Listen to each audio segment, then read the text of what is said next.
श्री शिवाय नमस्तुभ्यम। हर हर महादेव। कवर्धा छत्तीसगढ़ वालों को बहुत बहुत बधाई। 6 नवंबर से 10 नवंबर तक दोपहर में 1 बजे से 4 बजे तक श्री शिव महापुराण की कथा कवर्धा में होने जा रही है।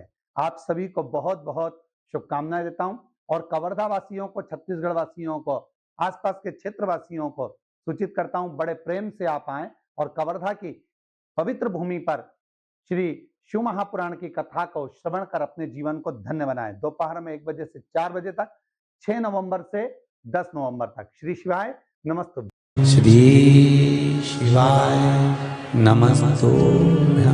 श्री शिवाय नमस्तुभ्यं। एक इतना बड़ा दर्पण, कांच, इतना बड़ा दर्पण जिसमें मुंह देखते हो, मुख, इतना बड़ा दर्पण लिया। अच्छा, पहले के लोग जानते नहीं है, पहले जो घरों में, आजकल तो फैशन की बंदरवाल होती है, दरवाजे पे जो बंदरवाल लोग लगाते हैं, कहीं मोती की लगा रहा है, कहीं काय की लगा रहा है, परंतु पहले जो बंदरवाल होती थी, उस बंदरवाल में अगर कई शहरों में, जैसे काशी साइड में, तो आज भी जो बंदरवाल मिलती है उत्तर प्रदेश में और चलो तो गुजरात में, तो उसमें इतने बड़े बड़े कांच लगे रहते हैं, दर्पण। उसका क्या महत्व है? उसकी मूलता क्या है? शिव महापुराण की कथा कहती है दर्पण इतना बड़ा ले लो। बंदरवाल अगर दर्पण वाली नहीं तो इतना बड़ा दर्पण लो, हनुमान जी के मंदिर में जाकर, क्योंकि हनुमान शंकर का ही अवतार है, हनुमान जी के मंदिर में जाकर हनुमान जी के उल्टे पांव का थोड़ा सा सिंदूर, चरण का थोड़ा सा सिंदूर एक कागज में लेकर आ जाइए। और हनुमान जी के छोटे भाई, हनुमान जी 6 भाई हैं, उसमें गतिमान, हनुमान जी के छोटे भाई गतिमान का नाम लो और गतिमान का नाम लेकर उस दर्पण पर सिंदूर से त्रिशूल बना दो। सिंदूर से त्रिशूल बनाकर उस दर्पण को घर के बाहर, दर्पण का मुख बाहर की ओर, ऐसे बाहर की ओर मुख कर कर दर्पण को घर के बाहर या दरवाजे पर, बिल्डिंग पर, ऊपर जाली में, फ्रंट में, कहीं पर भी उसको लगा दीजिए। महाराज केवल शंकर का स्मरण कर कर, गतिमान का नाम लेकर, हनुमान के उल्टे पांव का सिंदूर का त्रिशूल बनाकर जो दर्पण को लगा देता है, आपको 1 महीने के अंदर अंतर मालूम पड़ जाएगा कि पिछले जो महीने निकले हैं उस महीने का अंदाजा लगाना कि घर में लोग कितने बीमार पड़ते थे और इस दर्पण को लगाने के बाद बीमारी कम हुई कि नहीं हो कम तो ठंडा कर देना, क्या जा रहा है, पर करके जरूर देखना। विश्वास रखकर करोगे, भगवान शिव का अनुमोदन कर कर, भगवान शंकर पर विश्वास रखकर करोगे तो बीमारी घेर नहीं सकती। अकाल मृत्यु हो मरे जो काम करे चंडाल का, काल उसका क्या बिगाड़े जो भक्त हो महाकाल का। शंकर की आराधना करने वाला, शिव का स्मरण करने वाला, शिव का निवेदन करने वाला, शिव अर्चना में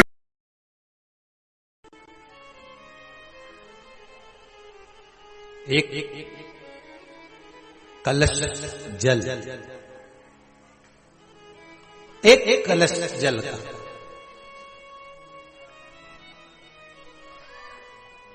एक बेलपत्र। कभी कोई विशेष कार्य है, अटक रहा है, बहुत दिन से लगे हो, नहीं हो रहा, एक कलश जल, एक बेलपत्र। शिव मंदिर में जब बेलपत्र लेकर जाएं, बेलपत्र रखी सीधे हाथ में, उसके ऊपर रख लिया कलश, उसमें जल भरा हुआ हो, अपनी कामना कर कर मंदिर में पहुंचकर कलश को उल्टे हाथ में लेकर बेलपत्र को पहले अशोक सुंदरी वाली जगह पर, ये डंडी का जो भाग है जहां से पानी बहता है, अशोक सुंदरी की जो जगह होती है, और ये पत्ती उस जगह पर उसको रख दें, अशोक सुंदरी वाली जगह पर, और शंकर भगवान को सीधे हाथ में जल लेकर अशोक सुंदरी वाली जगह पर जल समर्पित कर कर शंकर भगवान के चारों ओर जल छोड़कर फिर शिव जी के शिवलिंग पर जल समर्पित करें। लगभग 2 या 3 सोमवार लगातार प्रतिदिन एक बेलपत्र समर्पित करें।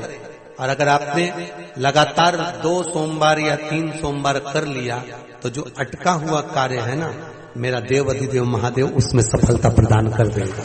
ये विश्वास। अशोक सुंदरी की जगह पिता जितना अपने बेटे की नहीं सुनता उतनी अपनी बेटी की सुनता। बेटा मां को प्रिय होता है और बेटी बाप को प्रिय होती है। बेटी पिता को प्रिय है।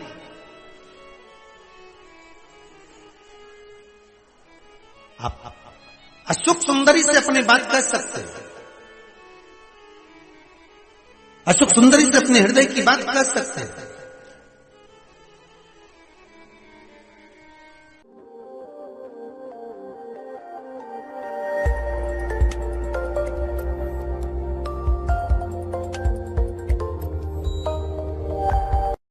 यदि कोई विशेष समस्या हो जो आप नहीं बता सकते किसी को, बहुत तकलीफ चल रही हो, बहुत कष्ट हो रहा हो, बहुत ज्यादा दुखी हो, तो 5 सोमवार पशुपति व्रत कर लो।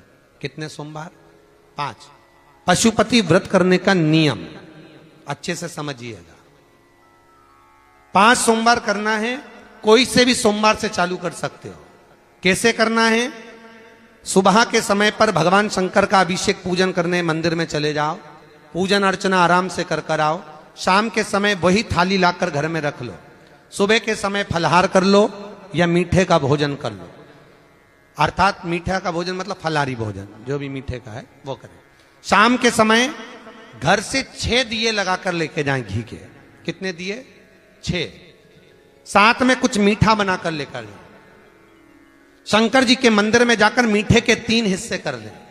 2 हिस्से मंदिर में रख दें, 1 हिस्सा अपने साथ लेकर आना। मंदिर से जो 6 दिए लेकर गए हो वो 5 दिए भगवान शंकर के सामने लगा दो पशुपति नाथ के नाम से, अपनी कामना करके। 1 दिया वापिस रख के थाली में लिया। जब घर में प्रवेश करें, घर के अंदर प्रवेश करते समय राइट भाग में प्रवेश करेंगे, उसका सीधा हाथ प्रवेश करते समय राइट भाग में जो दिया लेकर आए हो वो दिया दरवाजे के बाहर लगा दीजिए। घर के अंदर प्रवेश कर जाओ। जब भोजन करो शाम को, तो जो आपने 3 हिस्से करे थे उसका जो हिस्सा लेकर आए हो वो हिस्से के साथ में भोजन कर लीजिए। इसको कहते हैं पशुपति व्रत।